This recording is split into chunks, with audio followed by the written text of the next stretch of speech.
ఈ కార్యక్రమంలో నాతో పాటు పాల్పంచుకున్న గౌరవనీయులు స్థానిక శాసనసభ్యురాలు గౌరవ మంత్రి సీతక్క గారికి, సోదరుడు పార్లమెంటు సభ్యులు బలరాం నాయక్ గారికి, స్పెషల్ చీఫ్ సెక్రటరీ టిఆర్ఎండ్బి వికాస్ రాజు గారికి, ఆర్టీసీ మేనేజింగ్ డైరెక్టర్ నాగిరెడ్డి గారికి, అదేవిధంగా జిల్లా కలెక్టర్ గారికి, జిల్లా ఎస్పీ గారికి, ఆర్ఎండ్బి ఈఎన్సీ గారికి, మా ఎగ్జిక్యూటివ్ డైరెక్టర్స్కు, ఈ మేడారం సర్పంచ్, మార్కెట్ చైర్మన్, ఇతరత్ర ప్రజాప్రతినిధులకు, పాత్రికేయులకు, ఆర్టీసీ సిబ్బంది అందరికీ కూడా నమస్కారం.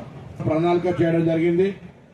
రద్దీని దృష్టిలో పెట్టుకొని ఇంకా బస్సుల సంఖ్య పెంచాల్సి వస్తే కూడా ఆర్టీసీ సన్నద్ధంగా ఉంది అనే మాట సందర్భంగా మనవి చేస్తా ఉన్నాం.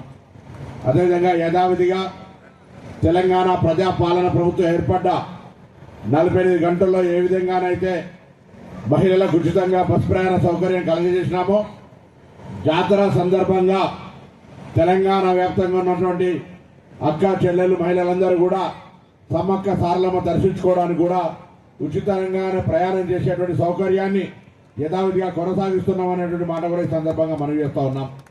ఉండాలని 51 కేంద్రాలు బస్ అక్కడ ప్రజలకు ఎక్కడానికి, ఇంకా మిగతా ప్రాంతాల్లో కూడా అక్కడ స్థానికంగా ఇదే విధంగా చిన్న స్థాయిలో మరి క్యూ లైన్లు కానీ, షెల్టర్లు కానీ, ప్రయాణికులను అన్ని రకాల సౌకర్యాలు అక్కడ ఉన్నటువంటి వాష్రూమ్స్తో సహా అన్ని రకాల ఏర్పాట్లు చేయడంతో పాటుగా మేడారం జాతరలో ఆర్టీసీ బస్సులోనే ప్రయాణం చేయమని చెప్పి తెలంగాణ ప్రభుత్వ పక్షాన కోరుతా ఉన్నాం.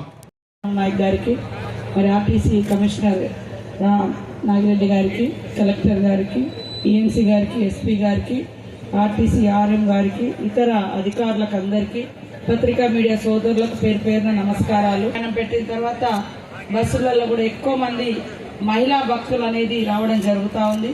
దాన్ని దృష్టిలో పెట్టుకొని గౌరవనీయులు ముఖ్యమంత్రి గారు మరి బస్సులను కూడా ఇక్కడ దాకా ఫ్రీగా ఇవ్వాలని ఫస్ట్ 2024